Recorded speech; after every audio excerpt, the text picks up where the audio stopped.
This is your reality. The Jetsons have arrived 50 years early. And here you are in the context of trying to figure out, how do you develop curriculum? How do you develop educational pathways for careers that do not yet exist, for knowledge that is not yet in existence, for students who do not yet know that they need that knowledge? And you need to do it yesterday. Well, the very first thing is you need to appreciate the future is probably coming at you with greater speed, greater intensity. We live in the era of acceleration. What I want to do here today is I want to put in perspective my rules about how to interpret the future. How do you take the context of this statement that you're going to have to deliver knowledge for careers that do not yet exist to people who don't know that they need those skills? You do that by understanding the rules that guide the arrival of the future. Here every morning, and the very first thing I do with my morning coffee is I take some photo on the stage from somewhere in the world where I've spoken, and I put some sort of motivational or inspirational or future-oriented quote. And one morning I got up and this is the thought that was running through my mind. We are now in a situation which change is coming at us so fast that companies that do not yet exist will build products not yet conceived, using materials not yet invented, with methodologies not yet in existence. How do you prepare America's workforce? How do you prepare America business with the skills they need for a future which is coming at us with staggering speed? This was my morning quote, which went out to my 50,000 followers today. You need to deliver knowledge that you aren't yet aware of for careers that you don't even know what they might be, for people who don't even know that they need it. And you need to do it yesterday, because the future is going to happen faster than you think.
Hey, futurist Jim Carroll from the virtual broadcast studio with another one of the shows in my series on reinvention. And it's related to the upcoming book, which I am actively working on right now. Now what? Reinvention and the role of optimism in our post-COVID world. The thing is, we are in a very transformative period of time, and the trends which are unfolding right now are going to shape our world for a long time. And what I've learned is that there are two types of people in the world. People who think that when we come out the other side of this thing that it's going to look like what it looked like before. And then there are those who realize This is a substantive, transformative change, and we have to reinvent ourselves. And what I'm doing is I'm exploring the mindset that people have when it comes to reinvention. Today's theme is skills, and I've certainly spent a lot of time in the past talking about the issue of skills, the future of knowledge. This is a big part of a reinvention. So, for example, a few years ago, I was with the American Association of Private Colleges and Universities. They actually had me in twice to talk about the future of knowledge, the future of careers, the future of jobs, the future of education, the future of skills. And when I got on stage for them the second time, every day I get up and I write some morning motivational, inspirational, future-oriented quote. What I wrote that morning was that their situation is this. They are now in a situation in which they need to deliver knowledge they need to deliver knowledge that does not yet exist for jobs that aren't yet in existence to a group of people who don't know that they need that knowledge, and they need to do it yesterday. That's the reality of knowledge and skills. That's the reality of what is occurring with our world today. And this is a staggering challenge. And part of what has happened with COVID-19 is it has accelerated these trends because jobs, careers, everything is changing at an absolutely furious pace. Today I'm going to talk to a magician about what he has done to align to this reality. Look, the issue of skills is real. I've been speaking about this for over 25 years. Years ago, way back in the 90s, I wrote this post, 10 realities of 21st century skills, doing a real analysis of what is changing. We're in a situation in which knowledge goes out of date faster, the rapid emergence of new knowledge, the rapid obsolescence of existing knowledge. And think about this in the context of what is occurring with traditional careers. Think about the Maytag repairman. Wasn't he once the loneliest guy in the world? Remember that advertising slogan? He would come in and fix your washer or dryer and show up with a bag of tools. Well, that individual now shows up with a laptop and a set of high-tech gear, because essentially your washer, your dryer, your refrigerator has become a high-tech, hyper-connected device. The same trend is happening in the automotive sector. Cars are becoming computers. So while we traditionally might have skills that help us diagnose issues with an engine, problems, with the vehicle, it's now become a high-tech process. And as cars continue to computerize, this trend only accelerates, and the impact on the skills that are involved are absolutely staggering. It's happening in the world of manufacturing. It used to be a machinist would have to know, the basic skills to operate CNC equipment. But as factories become more focused on robotics, as they use more advanced manufacturing process, as they get involved with technologies such as 3D printing, the skills change to a huge degree. I spoke at a manufacturing conference and observed that we're almost in a situation in which the typical machinist today has to be able to do trigonometry in their heads. And this is all accelerated by the emergence of a younger generation. Kids who've never known a world without connectivity, kids who've never known a world without tablets, kids who never have known a world of massive automation. They are changing industries at a furious pace. So from one perspective, skills issues are huge. People are having to reinvent their skills, their capabilities, their knowledge on a regular, continuous basis. This situation where knowledge is going out of date faster and new knowledge is emerging at a furious pace. The thing is, COVID has accelerated this trend. When I'm speaking to industries today around the world about COVID, whether it's agriculture, whether it's retail, whether it's manufacturing, whether it's healthcare, we're in a situation where skills are changing faster than ever before. And here's a case in point. It used to be the medical knowledge was doubling every 8 years. We've seen such a whirlwind with COVID-based scientific information, and not just that, but pure science of healthcare. The medical knowledge is no longer doubling every 8 years, it's doubling every 77 days. That means that any doctor, any nurse, any medical practitioner is in a situation where they have to invent their skills faster than ever before. And this is all being driven by technology. And if you think about what has happened with COVID, it's sped up the pace of technological change. And that brings me to my good friend, Richard Pinner, a magician. Now, I discovered Richard in the online community where I'm learning so much about how to do these virtual presentations. And if you look at Richard's life, his life was very much like mine. He spent a lot of time on a lot of really nice stages, a lot of really nice corporate events, sharing his craft as a magician. He's been at it for quite some time. You can find a lot of videos, insight on what he has been doing to engage and delight audiences for a substantial period of time. He's a recognized authority in the field, helping people understand the magic behind the magic. So he was interviewed, for example, about how did they do various scenes within the Lion, the Lion, the Witch, and the Wardrobe. How do they create their craft? A lot of magic involves hands-on interaction. A lot of magic involves very close interaction with the audience because of the physical necessity, because of the physics, because of the sleight of hand, because of the tricks that are involved. And that's where Richard's skills have existed for a long period of time. You develop the skills, you develop your trade, you develop your craft to work within the reality that you exist in. So when you look at him doing, for example, in Nepal, the cigarette trick with some local individuals in the community, it's all based on close interaction. It's all based on being physically next to the person. Well, COVID hits. How do you do magic in the online world? And so like everyone else, Richard quickly began to work at figuring out, how do I go forward in this new dramatic world where I've lost the one critical thing which I need, and that's close interaction with my customer, with my viewer, with those who are interacting with me. So much of what magic has involved has been that close interaction. So Richard, as a magician, and like many magicians, has been working furiously to reinvent himself for this virtual space, given the uncertainty of when we might go back to our previous world, or even if we do, or if it involves some type of hybrid capability. So when it came to my Reinvention series, I've interviewed a pastor, I've interviewed a rock star, I've interviewed a fireman, I've interviewed a sports fitness expert, I've interviewed a variety of people on what they have done to reinvent themselves for this new reality. But more importantly, what are their attitudes? What is their approach? What are they doing? How are they reinventing when others aren't? What is their secret sauce for going forward with Reinvention? And that's what I want to explore with Richard today. We've brought him into the home broadcast studio from the UK. Richard, welcome to the show.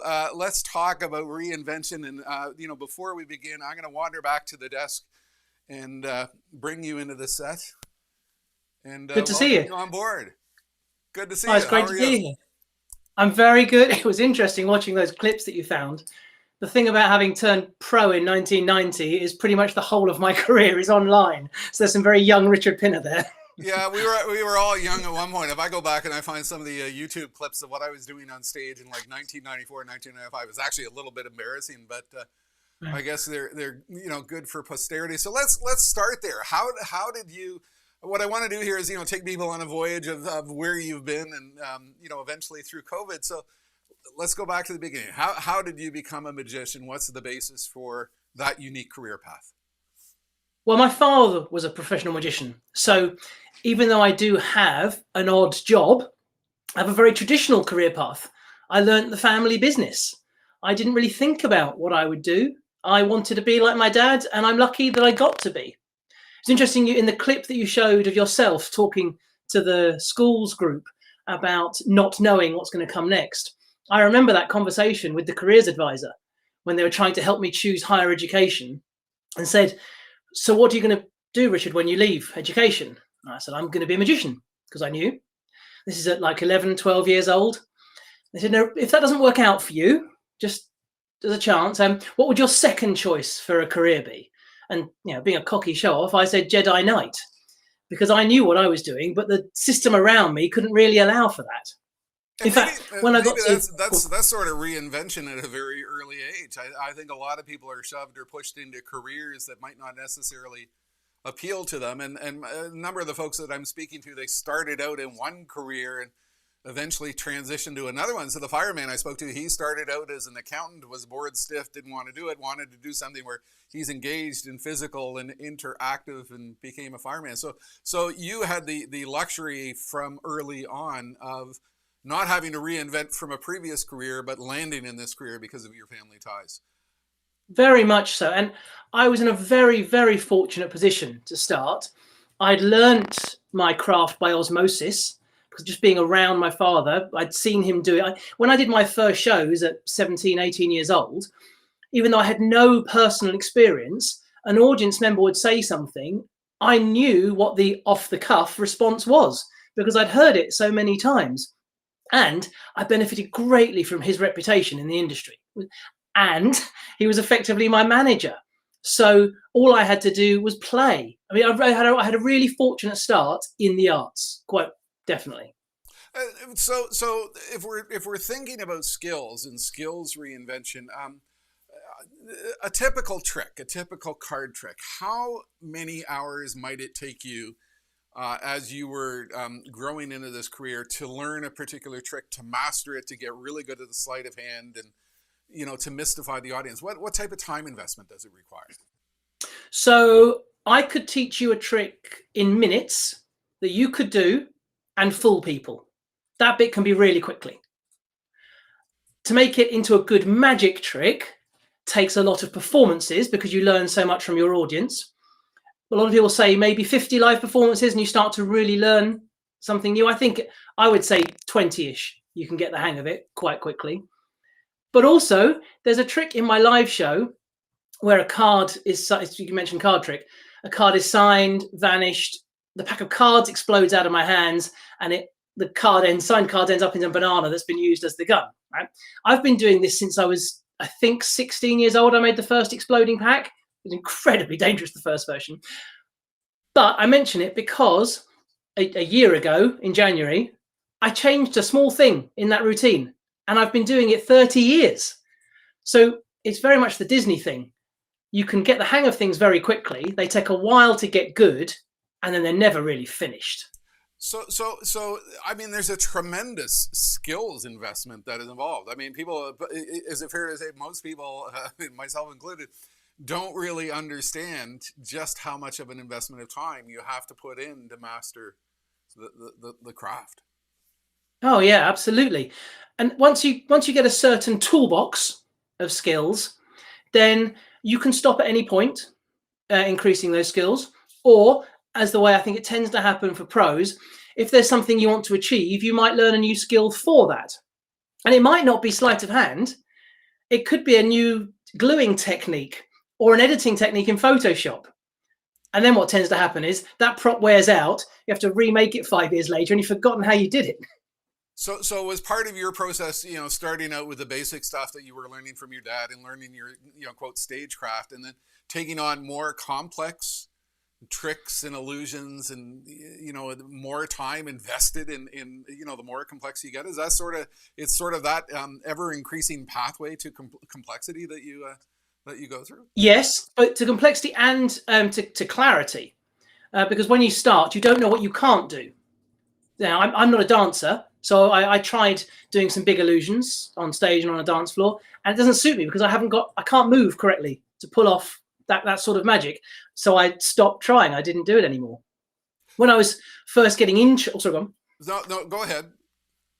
When I was first getting more interested in magic, sort of early teens, I remember the moment where my father said, "No, I'm not going to tell you." I asked him how a trick was done that a guest called Kevin Ray, a fantastic British magician, had done on the Paul Daniels magic show. And my dad said, "No, I'm not going to tell you how it's done, but I'll show you the trick as many times as you like. You have to figure it out." It was that. So part of the process is the repetition, the stagecraft. It's like me getting on stage. Just before we went live, we were talking, a little bit about our, previous life and how long it took us to get good on stage. Was it a transition to take your basic magic skills and you're getting more involved with corporate events? And does that change it up to a huge degree? Very much so. I always wanted to be on stage, not just in private events, or what we call close-up magic, the kind of magic you might see at a champagne reception or at a dinner table. Very popular, a great section of the industry. But I always wanted to be on stage, so I was always trying to be. Now, whilst it's very difficult to be a young magician because it's really easy to come off as a cocky show-off, it's also very easy for people to put you into their show because you're no threat, and you're novel because 20 years old, I was very different to all the other old magicians. They wanted me in the bigger shows as well. So I got to play. And in those shows, it doesn't matter if you're not perfect. You can get good there. Sometimes it's hard to find somewhere to get good. Right. So skills, repetition, reinforcement, learning, hammering the skills, like continually enhancing them. So you must be careful with the word reinforcement, though. Okay. I mean, I know it's an important thing because people often say, you must have heard the difference here, practice makes perfect. Well, it doesn't. Practice makes permanent. So when you're going through that process of getting better with a new effect or just generally, you must listen to both the people in your audience and people who you trust, who aren't so precious over the thing you've spent weeks and weeks working on, because you might have to drop it. What are you listening for? Are you, the feedback that I can see the nature of the trick, the illusion you're trying to perform, or is not really resonating with it? What are you learning? What is that learning process? So in gross terms, afterwards in the bar or in the it's always been said in show business, if you go and hide yourself in the corner of the gents, and when people come to the luge, you'll hear what they really think of you. You can hear what they don't say, but it's much more subtle than that. When you're actually on stage, you can feel the room, and you can feel whether you're losing people and what you have to do to get them back, or if they react at the right time, or what you believe is the right time, to what you think is an amazing moment. They might not get it, or they might not laugh when they're supposed to, and that's probably your fault.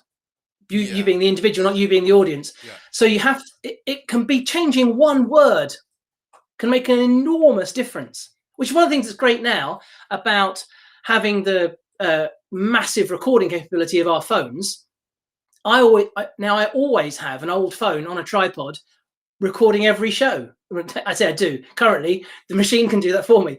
But in live shows, to watch back, even though I've seen that 45 minutes hundreds of times, in case something is off, or I've got lazy, or I do it better, I want to remember. So continual learning, continual repetition, continual process analysis are a big part of what you do as a magician. And I certainly know that experience when you're on stage and you throw out that joke that that always works, and the audience is staring back at you and nothing is happening, and you're kind of going, uh-oh, like I got to work harder here to bring them back. You know that audience feedback. So when did you evolve into doing the corporate magic work and the big stages and the great big events, the type of stuff that we saw in the introductory video? How did that? So it's always been there a bit as part of my melange of performing, if you like. And then about 5 years ago, I had this. It was a moment over a few months where I attended a business course with also two magicians, but primarily other things, Jez Rose and Lee Warren, which changed my view on how to run my business. And at the same time, I was leaving a lot of roles at the Magic Circle, so I had more time from that. And I was thinking about what did I want to do with probably the 20 years performing I've got left. I was early 40s then. I was thinking into my 60s, coming up to 70. I thought about what do I want to achieve, not just carry on doing what's presented to me. And I decided the thing I really wanted to nail was 500 people who have never heard of me in a room after a day's conference. I wanted to really get the hang of that. So I focused on getting that work, because doing bits of it wasn't going to be enough. So it was a conscious business decision. And as well as selling that show, the beginnings of that was shuffling it. It took me a year to settle on a show that I thought was right for me.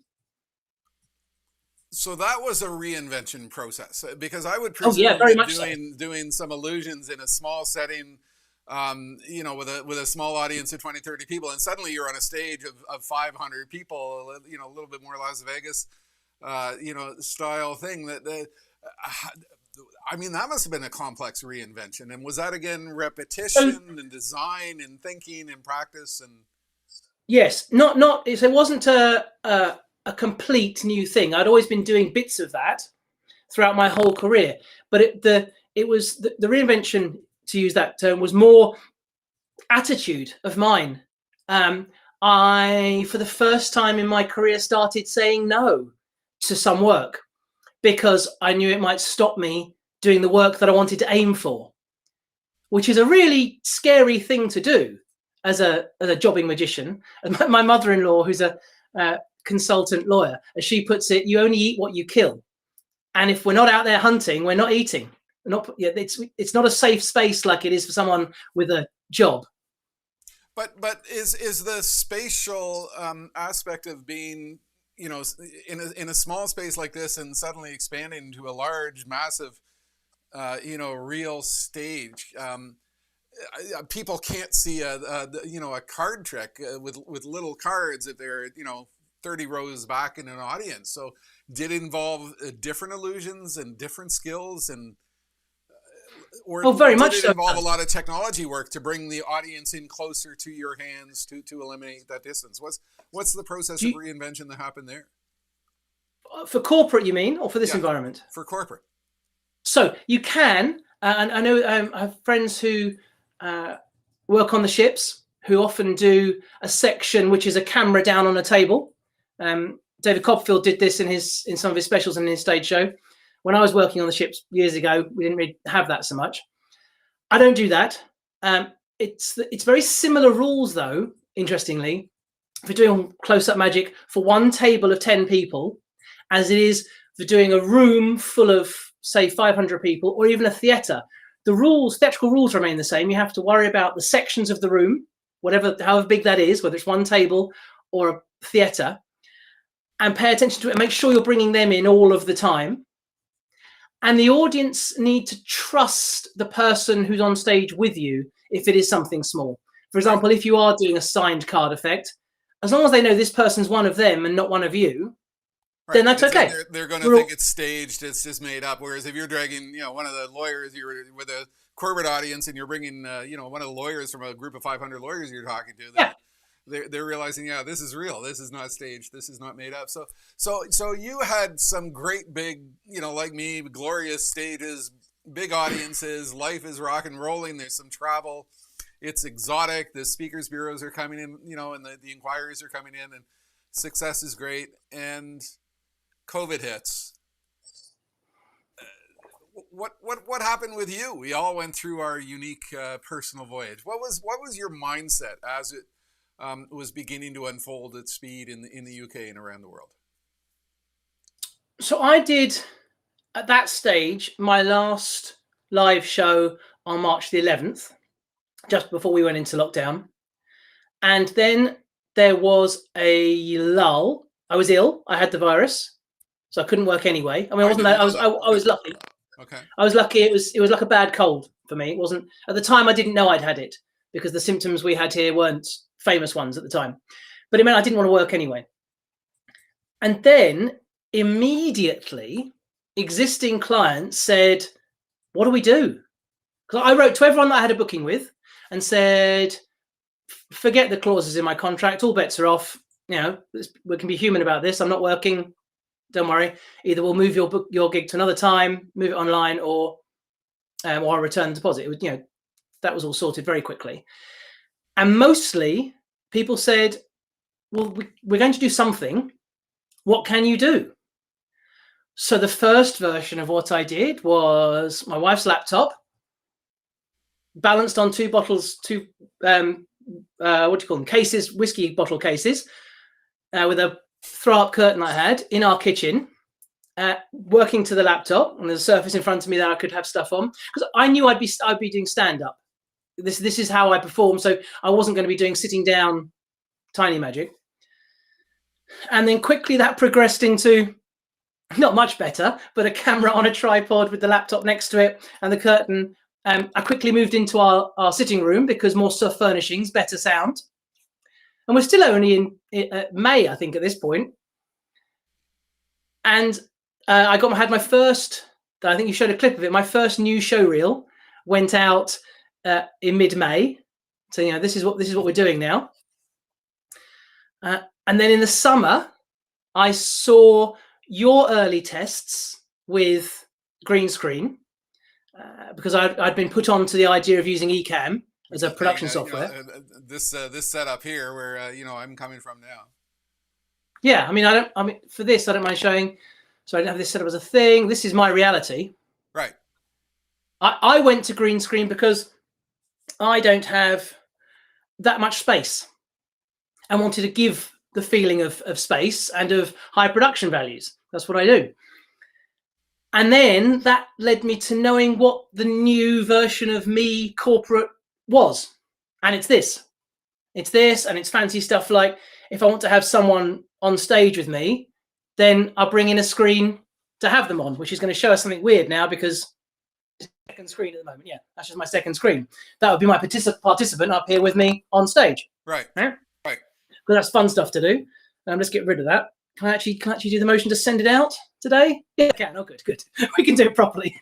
We need to talk about that because I have that exact same drop-down screen and I haven't figured out how to get mine working correctly without some editing.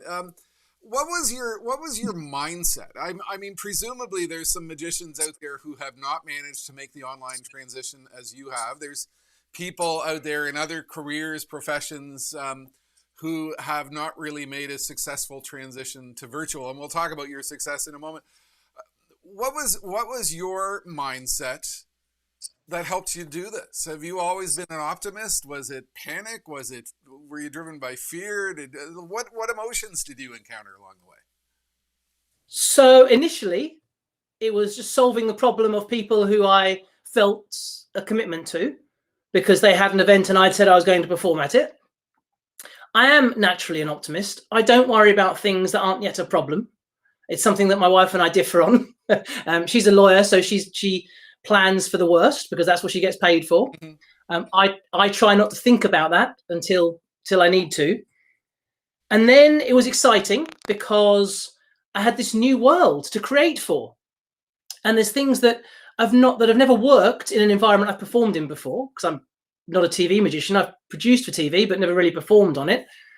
And it's performing big whilst small. Luckily, there were some good teachers for that sort of thing when I was younger.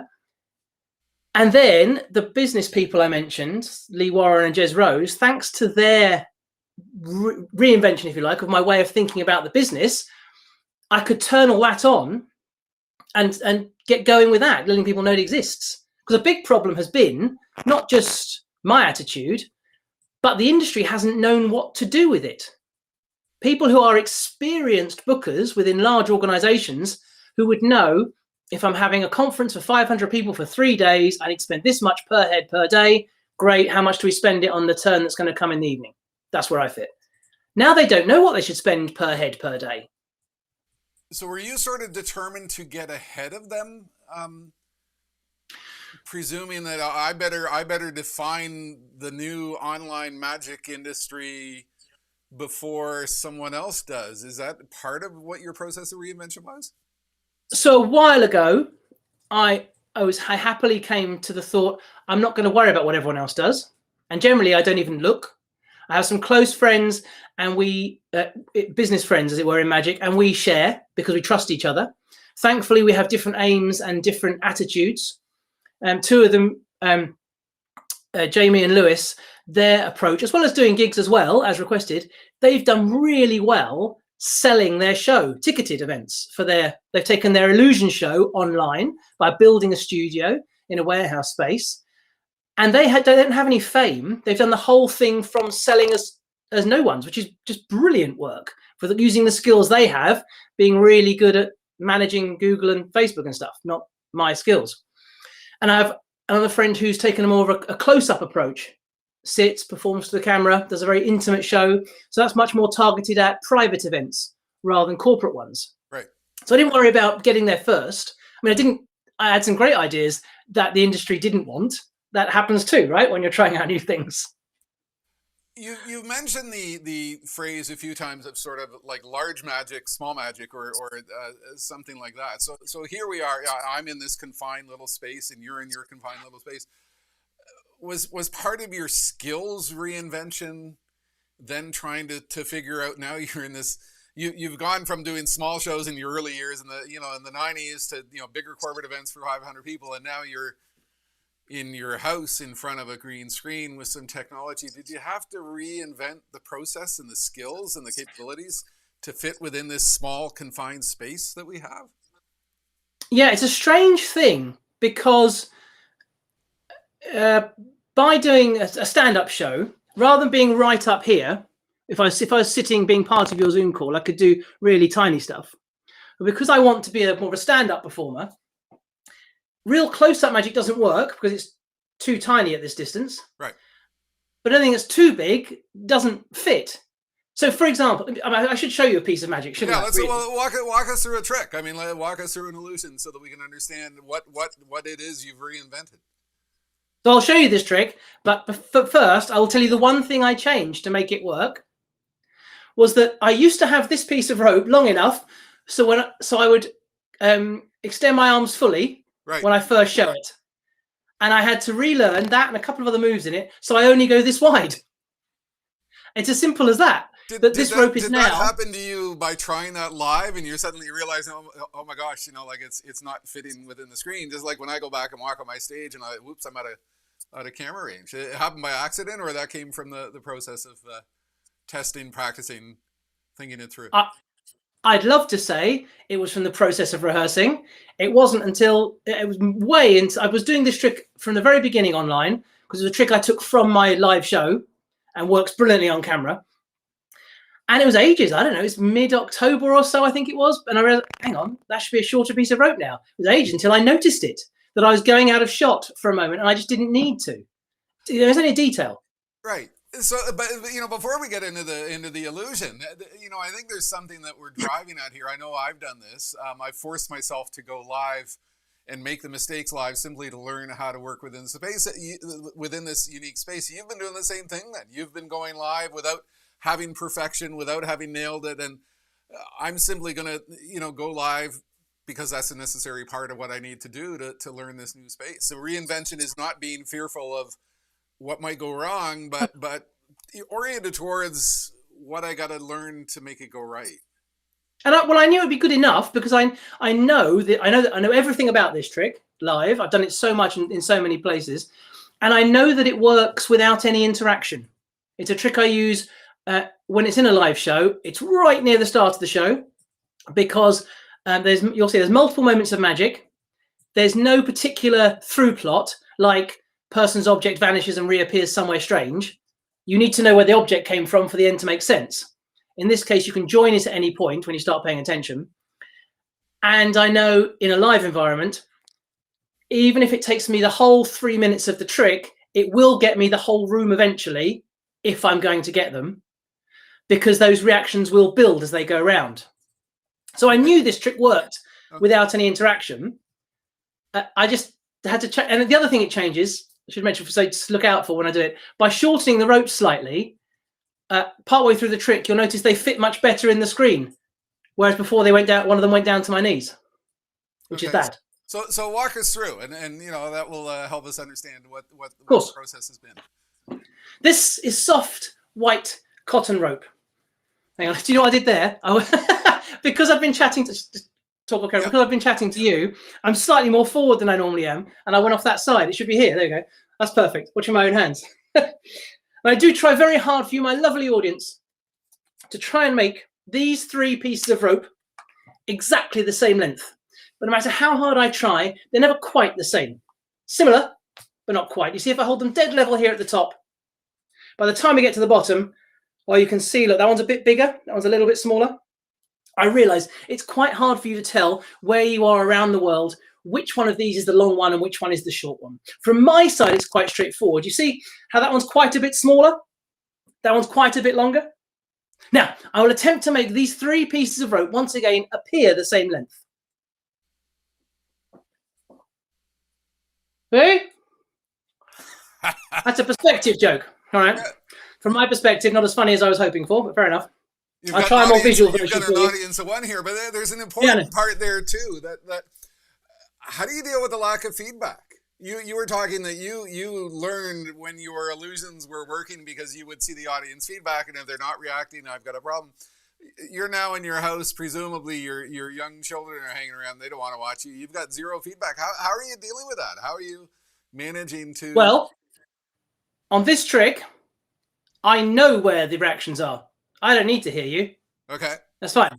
So when I've done the odd, I think there's going to be more of them in the future, the odd hybrid event, when there is no audience, so you're effectively doing live TV, this is a trick I will do because I know where the reactions come. And if you, whether or not you make them, you're making them in your head. It's why, so if you're, I'm glad you laughed at all, and it's probably because I'm here, but people don't like to laugh by themselves.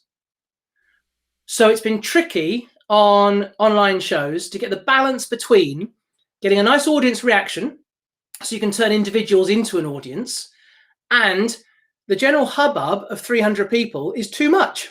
Right. You can't have that either. 300 people all picking up their coffee cups, it's a mess. So you need to get that balance right. It's why Seinfeld has always had canned laughter, is because people like to know when to laugh. He knows what's funny. Of all the people in the world, he knows what's funny, but they still keep canned laughter in the show because it helps us enjoy it. We also have buttons by clicking a button, and we get our cheering. So you know, what about the process of audience interaction? Because in the previous world, you would pick somebody out of the audience, that lawyer from a firm of 500 lawyers, and you'd bring them up on stage, and you know they know he or she is one of them, and so therefore you know they know it's not canned, pre-planned, rehearsed fake. How are you dealing with interaction, and how did you reinvent that process? So the choosing part is much the same. I look at the audience, and you only learn by experience. I made some mistakes to start with, many mistakes to start with. And if someone's not quite right, you have a nice chat with them, do something short, get rid of them, pick someone else. But just like a live show, you get good at seeing the signals from people's screens, how they're reacting, if they're paying attention. Sometimes if they're on their phone, that's fine too. Some people who don't need to pay fully attention are still good audience members. And you get better, not perfect, at picking the right people. One thing you don't have that you do when it's live, if I'm on a dance floor in front of 300 people and I'm bringing someone up on stage, I can also watch how they walk on their way to me.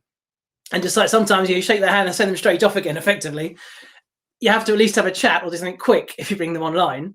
But like this, it's like I'm in your show here. It's bringing them up on stage with you on the screen, means they pay more attention. But even that process, so you're like me, you're a person of one. You're the performer, you're the AV team, you're the producer, you're the director, you're the the makeup person, you manage your dressing room. I mean, you do it all. You don't have that AV crew that you used to have when you were doing the big stage events. So you're managing that in terms of looking at your camera and making sure all your technology is a go. And then what have you got? Some separate screen where you're seeing the audience on Zoom and you're picking out that person for some sort of interactive illusion? Yep. So I've always been in charge.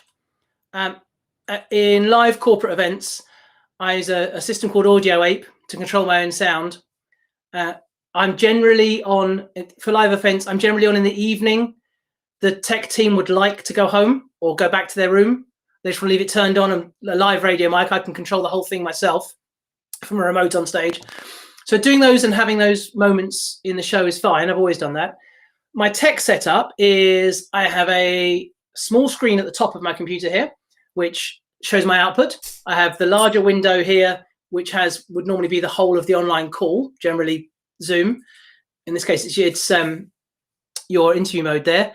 And then I have a second tiny screen, which is the one that appears in that, which I can pin someone to in Zoom.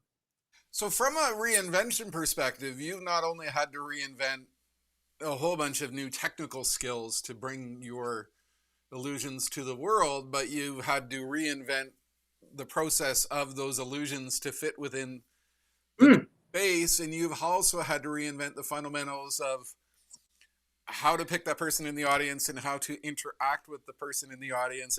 So, I mean, there's a whole bunch of moving parts. Have you ever been sort of overwhelmed and thinking I'm trying to do too much and this is, a little bit too much to try to bite off? Or have you always just sort of been in the mindset that I just got to keep trying and going? So I'll try and remember all three things there. Three things. One is I learned that bringing someone onto my screen keeps me in control. If I add them to my spotlight in Zoom, have you and someone else, that I'm not in control of that.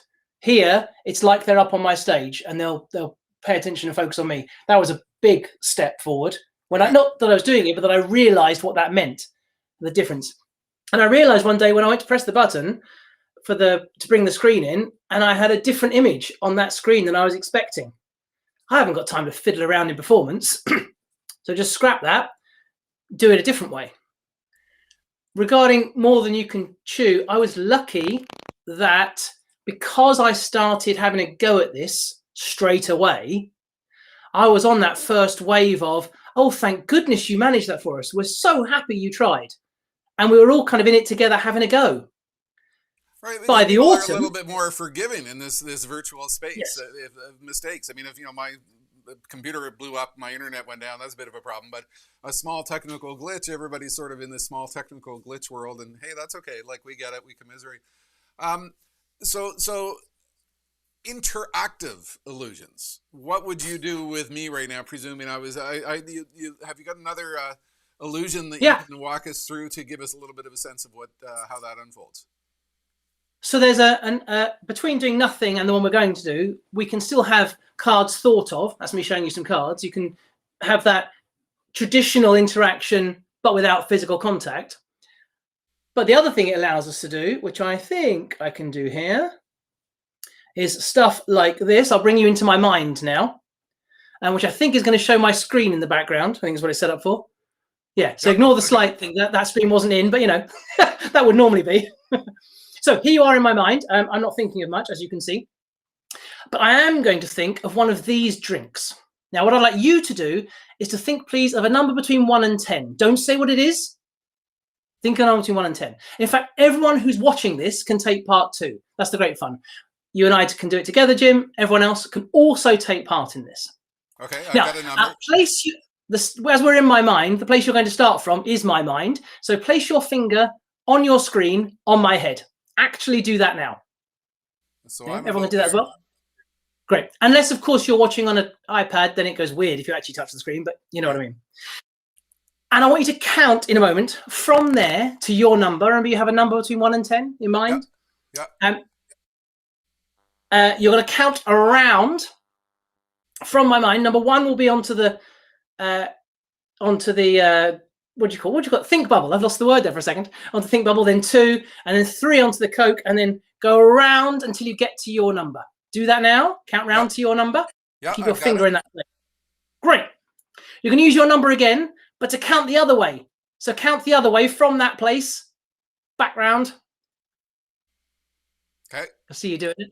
Great. So you've now reached any one of these drinks. Please keep that drink in mind. I think I've got it here. I'm hoping I've managed to read your mind. Hopefully I've got it here. No.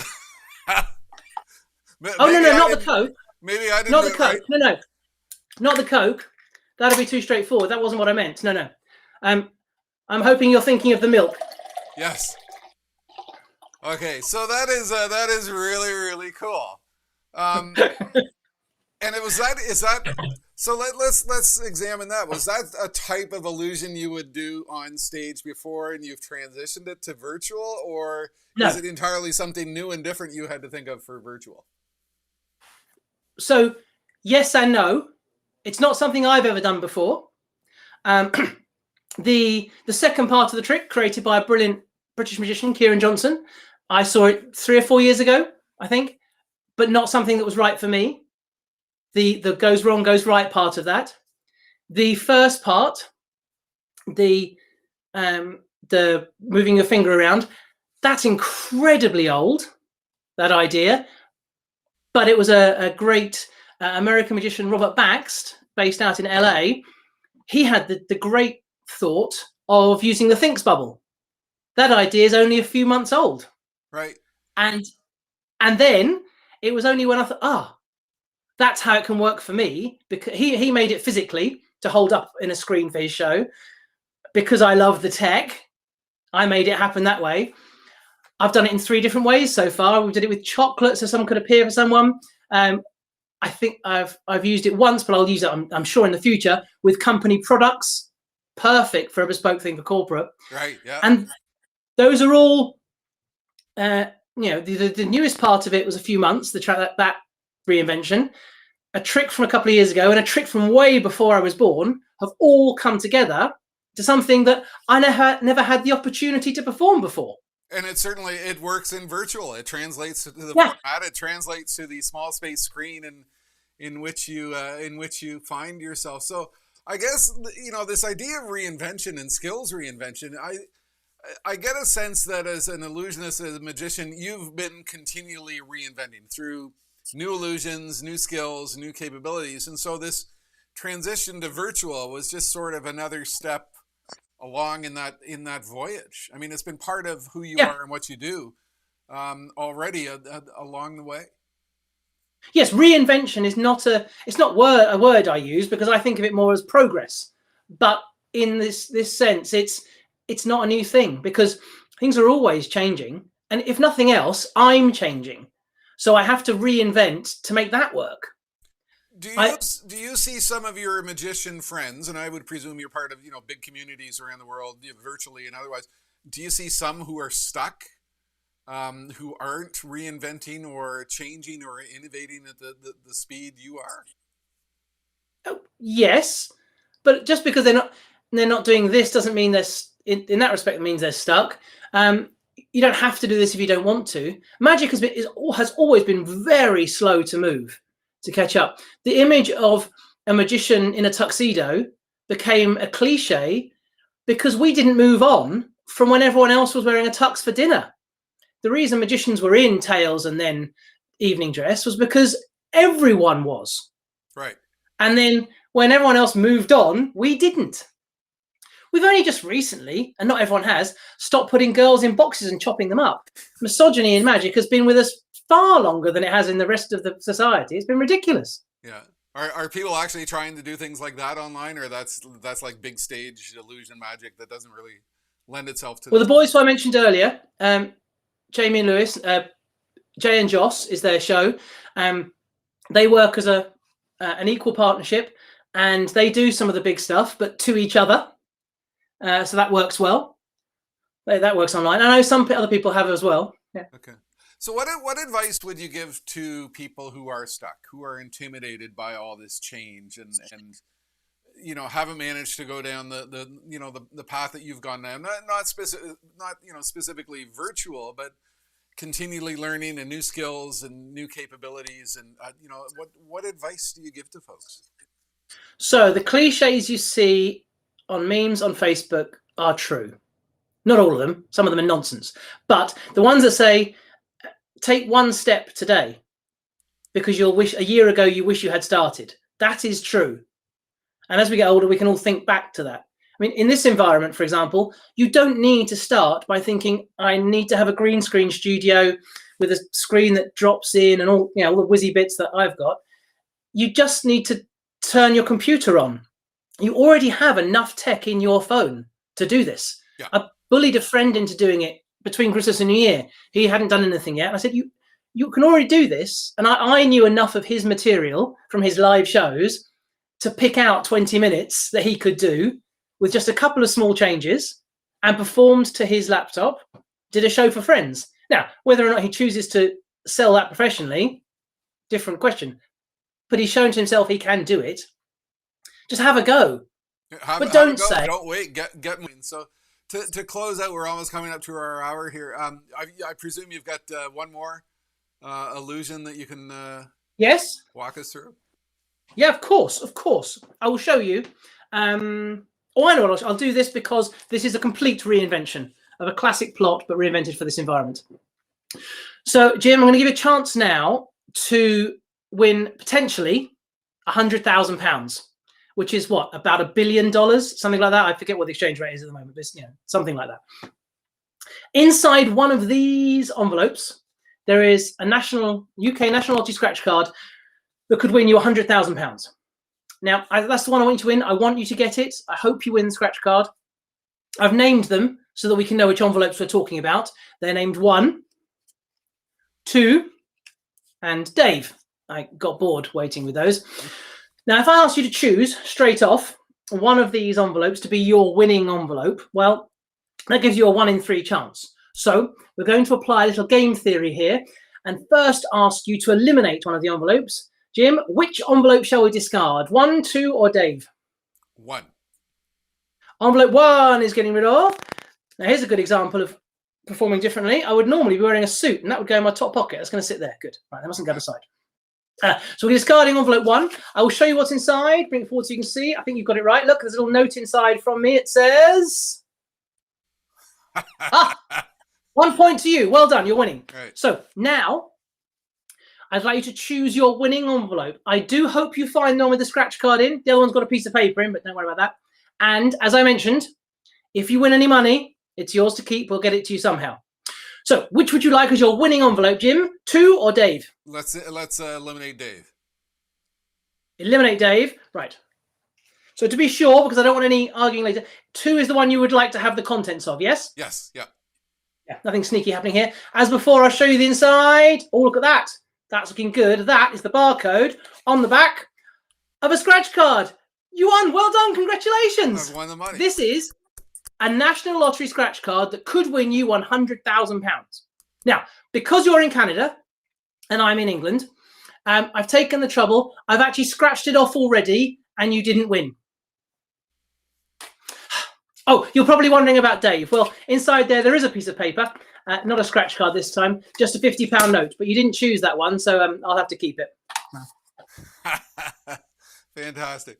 Well, Richard, this is certainly a lot of fun, and I do remember going back to last May or June, and I was in the beginning of my green screen voyage, and I guess I was beginning to make some progress. And I remember at the moment that you posted up, one of your very first virtual videos, and I remember looking at it and going, "This is fantastic." I never thought of somebody having to reinvent themselves in this crazy virtual space. With something as unique as magic. And I understand there's a lot of you over in the software group that we hang Oh, yeah. Ecamm Live. Somebody posted last night that there's actually 100 magicians in the Ecamm community, all using Max, all using the same software that we're using to reinvent well, even if you only use Ecamm for your opening screen and to play some music to play out to, it's still a great way of doing that, whatever level of production you want to have. And then you can get carried away with a guy like me, in this massive space and all kinds of technology. So, it's a fantastic voyage, and I'm certainly having a lot of fun watching your progression online. And there's a tremendous amount of insight. It's get moving and the continual process. You don't call it reinvention, you call it the process of performing, and just go forward and do it, and you can accomplish. Well, I don't think this is going away. I think my prediction is when we get back to being able to perform in person again, which will happen for both of us, we'll be back on stage. People will still choose to meet virtually. That will happen as well. I think this is now an extra genre. Is hybrid. There's going to be a mix of face-to-face events and hybrid events, and a mixture of both. And I think with all the efforts that we're doing to reinvent in this unique space, we're very well positioned. So thank you for coming in. Everybody can find you at richardpinner.com. And yes, they can. See some of your videos and reach out to you and bring you into a virtual corporate events. So thank you for joining me today. And I'm just going to run the show close here, and then I'll be back briefly to say goodbye.